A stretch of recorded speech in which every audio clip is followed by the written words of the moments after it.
நண்பர்கள், தோழர்கள், நலம் விரும்பிகள் மற்றும் உலகெங்கும் உள்ள தமிழ் உள்ளங்களுக்கு உங்களுடைய வெல்னஸ் குருஜியுடைய அன்பான காலை வணக்கங்கள்.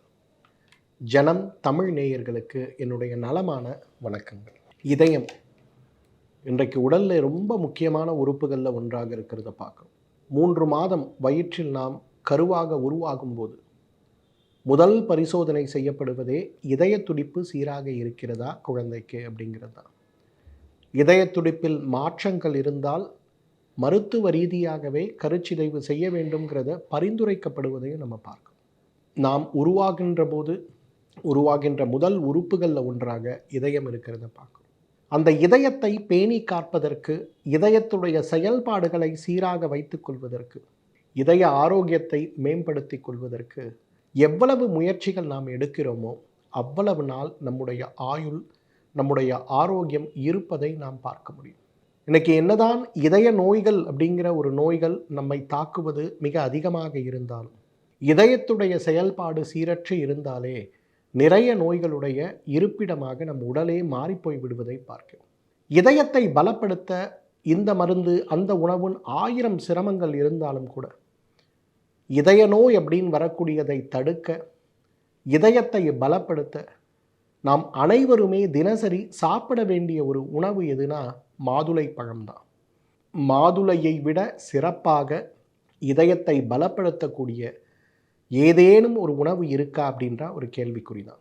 ரொம்ப அழகாக சொல்லுவாங்க, ஒரு மாதுளை பழத்தை எடுத்து அந்த மாதுளை பழத்தை குறுக்கால நம்ம வெட்டினோம்னா 3 அறைகளோடு அல்லது 4 அறைகளோடு அல்லது 5 அறைகளோடு அந்த மாதுளம் பழம் இருக்கிறத நம்ம பார்க்க முடியும். நம்முடைய இதயத்தை எடுத்து குறுக்கால நம்ம வெட்டினோம்னா நம்முடைய இதயத்தில் இருக்கக்கூடிய வால்வுகளும் அதே போல ஒரு உருவ அமைப்பை கொண்டிருக்கிறத பார்க்க முடியும். எவ்வளவு அதிசயம் பாருங்க. இதயத்திற்கு இதமான மாதுளை பழம் தோற்றத்தில் கூட இதயத்தை போலவே அமைப்பை கொண்டிருக்கிறத நம்ம பார்க்கிறோம். அதனாலேயே என்னவோ நம்முடைய சித்தர்களும் மாபெரும் மருத்துவ அறிஞர்களும் இதயம் சார்ந்த நோய்கள் ஏற்படும் போது மாதுளையை மிகப்பெரிய உணவாகவே பரிந்துரைக்கிறத நிறைய இடங்களில் நம்ம பார்க்கலாம். யாருக்கெல்லாம் இதய நோய் ஏற்படக்கூடாது, நீண்ட காலம் இளமையாக வாழ வேண்டும்ங்கிற ஒரு அக்கறை இருக்கிறதோ அவங்க அனைவருமே 50 கிராம் மாதுளை பழத்தை காலை எழுந்த உடனேயே முதலில் தண்ணீர் குடித்துவிட்டு பிறகு நன்றாக வாயிலிட்டு மென்று சாப்பிடுகின்ற ஒரு பழக்கத்தை கொண்டு வரணும். பழச்சாறாக சாப்பிடக்கூடாது, மென்று சாப்பிடுவது பழக்கமாக கொண்டு வரணும். மாதுளை பழத்திலிருந்து கிடைக்கக்கூடிய தோல், அதுக்கு உள்ளே இருக்கக்கூடிய அந்த ஒரு அறையாக பிரிக்கக்கூடிய மஞ்சள் நிறமான தசை, இந்த பழம், பழச்சாறு, விதை, இலை, காய், வேர் இவை அனைத்துமே இன்றைக்கு மருத்துவ குணம் கொண்டிருக்கிறது தான். மாதுளையை பற்றி நிறைய குறிப்புகள் நம்முடைய மருத்துவ முறை மட்டும் இல்லை, சீன மருத்துவ முறையிலும் இருக்கிறத பார்க்குறோம். கருப்பை மண்டலத்தில் ஏற்படுகின்ற நோய்களுக்கு சீன மருத்துவ முறையில் மாதுளை பழம் மிகப்பெரிய, மாதுளை சாறு மிகப்பெரிய மருந்தாக பயன்படுத்தப்படுறதை பார்க்குறோம். குறிப்பாக தீர்க்க முடியாத கருப்பை கட்டின்னு சொல்லக்கூடிய யூட்ரைன் ஃபைப்ராய்டுக்கு சீன மருத்துவத்தில் பரிந்துரைக்கக்கூடிய மிக முக்கியமான மருந்துகளில் மாதுளை ஓடு இருக்கிறத நம்ம பார்க்கணும். ரொம்ப அழகாக ஒரு ப்ரிப்பரேஷன் அவங்க சொல்கிறது. முழு மாதுளை பழத்தை எடுத்து அதை நன்றாக சுத்தம் செய்து அதோடைய வெளிப்புற தோல், உள்ளே இருக்கக்கூடிய முத்துக்கள், உள்ளே இருக்கக்கூடிய தசை அனைத்தையும் சிறு சிறு துண்டுகளாக நறுக்கி 1 லிட்டர் அளவுக்கு தண்ணீர் எடுத்து அதை அனைத்தையும் போட்டு நன்றாக கொதிக்க வைத்து 300 மில்லியாக குறைத்து பிறகு மத்து இட்டு அதை நன்றாக கடைந்து அதிலிருந்து வடிகட்டி எடுக்கக்கூடிய அந்த சாறு, இந்த சாரை ஒரு மண்டலம் 48 நாட்கள் 200 மில்லிங்கிற மாதிரி நம்ம சாப்பிட ஆரம்பித்தாலே எவ்வளவு நாட்பட்ட கருப்பை வீக்க நோயாக இருந்தாலும் கட்டிகளாக இருந்தாலும் அது மிகப்பெரிய அளவில் குணமடைந்து விடும் அப்படிங்கிற ஒரு அழகான தத்துவத்தை சீன மருத்துவர்கள் சொல்கிறத பார்க்குறோம்.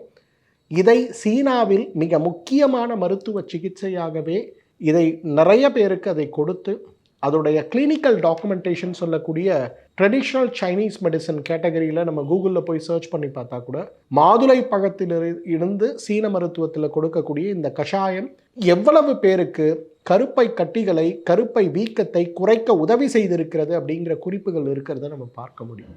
அவ்வளவு சிறப்பான ஒரு மருந்து. இரத்த சோகை சார்ந்த நோய்களுக்கு மாதுளை நல்லது அப்படிங்கிறது நம்ம எல்லாருக்கும் தெரியும். எப்படி நல்லது அப்படின்னு கேட்டோம்னா, பொதுவாக நம்முடைய வயிற்றில் இருக்கக்கூடிய அமிலங்கள், இன்றைக்கு அந்த அமிலங்களுடைய வேலை உணவை நொதிப்பது மட்டும்தான் நம்ம நினைக்கிறோம். நொதிப்பது மட்டும் கிடையாது, சிறுகுடலுக்குள் பெருகுடலுக்குள் அந்த உணவு செல்வதற்கு முன்பு அந்த உணவுடைய நொதித்தலின் மூலமாக உருவாகக்கூடிய சத்துக்களை கிரகிக்கின்ற வகை உடலுக்கு மாற்றம் செய்து கொடுப்பது தான் வயிற்றில் இருக்கக்கூடிய அமிலங்களுடைய மிகப்பெரிய வேலைன்னு சொல்லுவோம். இந்த அமிலங்களுடைய வேலை வெறும் உணவை கரைப்பது நொதிப்பது மட்டும் கிடையாது. இந்த புரிதல் நமக்கு தேவை. மாதுளை பழத்தை நாம் சாப்பிடும்போது இது வயிற்றுக்குள் சென்று நம்முடைய வயிறு சுரக்கின்ற அமிலத்தை மிகப்பெரிய அளவில் சீராக்குகின்ற ஒரு குணத்தை அது செய்யறத பார்க்கணும். இந்த குணத்தோடு அந்த மருந்து இருக்கிறதுனால தான், மாதுளை இருக்கிறதுனால தான் உடல் நொதிக்கின்ற வேலை செய்கின்ற திறன் மாற்றம் அடையும் போது சாப்பிடுகின்ற உணவில் இருக்கக்கூடிய இரும்பு சத்துக்கள் முழுமையாக உடல்ல சேர்ந்து உடலுடைய இரத்த சோகை சார்ந்த சிரமங்கள் குறைந்து கொண்டே வருவதை நம்ம பார்க்கிறோம். ஒருவேளை இதை நம்மளால சரியா செய்ய முடியல அப்படின்னா வெறும் மாத்திரைகளை மட்டும் சாப்பிட்றோம், வயிற்றில் இருக்கக்கூடிய அமிலம் நமக்கு ஏற்றாற் போல உணவுகளை நொதிப்பது மற்றும் மாற்றுவதற்கான திறனற்றதாக இருந்தால் என்ன மருந்துகள் உணவுகள் சாப்பிட்டாலுமே நம்முடைய உடல் பாதிப்படைந்து விடுவதை பார்க்கிறோம். அதனால தான் பொதுவாக நம்மளுடைய பாரம்பரிய மருத்துவத்தில் சொல்லுவோம், சாப்பிட்றதுக்கு முன்னாடி தண்ணீர் குடிக்கக்கூடாது அப்படின்னு சொல்லுவோம். ஏன் சாப்பிட்றதுக்கு முன்னாடி தண்ணீர் குடிக்கக்கூடாது? குடித்தோன்னா அது வயிற்றுல சென்று அமிலத்தை நீர்த்து போக செய்யும்.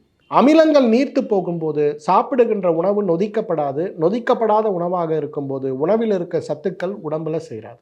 இந்த ஒரு மாற்றத்தை கொண்டு வருவதற்கு அமிலச் சுரப்பியும் சீராக்கி அதிலிருந்து கிடைக்கக்கூடிய சத்துக்களும் உடலில் சேர்த்து கொள்வதற்கு நமக்கு உதவி செய்கின்ற மிகப்பெரிய ஒரு பழம் எதுனா மாதுளை பழம் தான். புற்றுநோயை தடுக்க, குறிப்பாக உணவு குழல், வயிறு, குடல், பெருங்குடல் சார்ந்த புற்றுநோயை தடுக்க மாதுளைக்கு சக்தி உண்டு அப்படிங்கிறது இன்றைக்கு நிரூபிக்கப்பட்ட உண்மையாக இருக்கிறது. இன்றைக்கு யூனிவர்சிட்டி ஆஃப் சிகாகோவில் நடந்த ஒரு ஆராய்ச்சி, இயற்கை உணவுகளை எடுத்துக்கொள்பவர்களுக்கு ஏன் புற்றுநோய் வரக்கூடிய வாய்ப்புகள் குறைவாக இருக்கிறது, அதே போல் எந்தெந்த இயற்கை உணவுகளை எடுத்துக்கொண்டால் அவர்களுக்கு நமக்கு புற்றுநோய் வரக்கூடிய வாய்ப்புகள் குறைவாக இருக்கும் அப்படின்னு சொல்லக்கூடிய ஒரு ஆராய்ச்சி. அந்த ஆராய்ச்சியில் ரொம்ப முக்கியமாக நாம் பார்ப்பது எது அப்படின்னு பார்த்தீங்கன்னா, தினமும் ஒரு 300 மில்லி அளவுக்கு மாதுளைச்சாறு குடிப்பவர்கள் ஒரு 1000 பேருக்கு அதை 3 மாத காலம் கொடுத்து அவங்க உடம்புல நடக்கக்கூடிய மாற்றங்கள், அதாவது அவங்க உடம்புல ரத்தத்தில் இருக்கக்கூடிய அமிலங்களுடைய அளவு, சத்துக்களுடைய அளவு, இரத்த உறைதலுடைய அளவு, கொழுப்பு சத்துக்களுடைய அளவு, சிறுநீரக செயல்பாடுகளுடைய அளவு, ஈரல் செயல்பாடுகளுடைய அளவு, இரத்தத்துடைய அமிலத்தன்மையுடைய அளவு, அவங்களோட யூரின் அவுட்புட் எப்படி இருக்குது, அவங்களுடைய மலச்சிக்கல் எப்படி இருக்குது, அவங்க உடம்புல இருக்கக்கூடிய மற்ற நோய்களுடைய தன்மை எப்படி இருக்குன்னு ரொம்ப விரிவாக ஆராய்ச்சி செய்து அறிக்கை வெளியிட்டாங்க. மாம்பழம் சாப்பிட்டா என்ன ஆகும், பலாப்பழம் சாப்பிட்டா என்ன ஆகும்னு அந்த மாதிரி நிறைய ஆராய்ச்சி. அந்த ஆராய்ச்சியில் ரொம்ப அழகாக சொல்கிறாங்க, நிறைய வகையான பழங்கள் நம்ம உடம்புல புற்றுநோய் வருவதற்கான வாய்ப்புகளை குறைப்பதாக இருந்தாலும் இன்றைக்கு எவிடெண்ட்டாக எங்களால் ப்ரூவ் பண்ண முடிந்தது, மாதுளைச்சாறு 300 மில்லி தினமும் சாப்பிடுகின்ற ஒரு வழக்கம் வைத்து கொண்டோமேயானால், அல்லது மாதுளை பழமாக ஒரு 200 கிராம் சாப்பிடுகின்ற ஒரு வழக்கத்தை வைத்து கொண்டோமேயானால் புற்றுநோய் வரக்கூடிய வாய்ப்பு 70% வரை குறைகிறது, ஆயுள் 9 வருடம் வரை அதிகரிக்கிறது அப்படிங்கிற ஒரு அழகான ஆராய்ச்சி. இந்த வருடம் கூட நோபல் பரிசுக்கு சென்ற ஒரு ஆராய்ச்சி கட்டுரை இந்த மாதிரி ஒரு கான்செப்டில் இருந்த கட்டுரை தான்.